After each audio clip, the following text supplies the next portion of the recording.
Hello friends, welcome back to my YouTube channel परिधीज बैड। तो फ्रेंड्स, आप लोग जीजी माँ के एपिसोड में देखेंगे कि नियति घर छोड़कर जा रही होती हैं और फाल्गुनी भी सपना देखती हैं कि बिट्टो चली जाती है।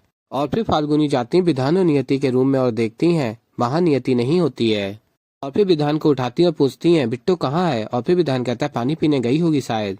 और फिर कहता है पानी तो कमरे में ही है, मैं वॉशरूम में देखता हूँ। और फिर बिट्टो कहीं नहीं दिखती। और फिर आगे आप लोग देखेंगे नियति जा रही होती है और तभी एक गाड़ी वाला आता है और नियति को बचाता और कहता है क्या मैडम, आपको मेरी ही गाड़ी मिली थी मरने के लिए। और फिर घर में सभी लोग ढूंढ रहे होते हैं नियति को, लेकिन नियति नहीं मिलती। और उत्तरा देवी सोच रही होती हैं लगता है मेरा हथियार काम कर गया।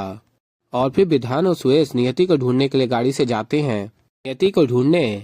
नियति जहाँ होती है विधान वहां तक पहुंच जाता लेकिन नियति को नहीं देख पाता। और फिर आगे आप लोग देखेंगे फाल्गुनी उत्तरा देवी के पास जाती हैं और कहती हैं कहीं ये सब कुछ आपने तो नहीं किया सासू माँ। और फिर जयंत कहते हैं फाल्गुनी ये तुम क्या कह रही हो बेटा, मैं समझ सकता हूँ कि तुम्हारी बहन बाहर चली गई है तो तुम परेशान हो रही हो, लेकिन बेटा उत्तरा ये सब नहीं कर सकती। देखो विधान और सुरेश गए हैं, नियति को लेकर आ जाएंगे बेटा। और तभी सुरेश विधान आ जाते हैं और फाल्गुनी पूछती है बिट्टो मिली। और फिर सुरेश कहता नहीं फाल्गुनी, डैड बिट्टो कहीं नहीं मिली। और फिर जयंत कहते हैं अचानक नियति को हुआ क्या है। और फिर फाल्गुनी कहती है अचानक कुछ नहीं हुआ है पापा, और बताती हैं उसे मजबूर किया गया है यहाँ से जाने के लिए।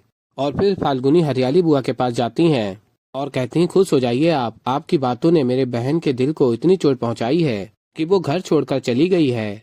तो ऐसे ही फ्रेंड्स आगे और भी बहुत कुछ देखेंगे। तो अभी के लिए इस वीडियो में इतना ही। तो फ्रेंड्स मैं मिलता हूँ आप लोगों को जल्दी ही एक नई वीडियो के साथ। तो तब तक के लिए बाय बाय।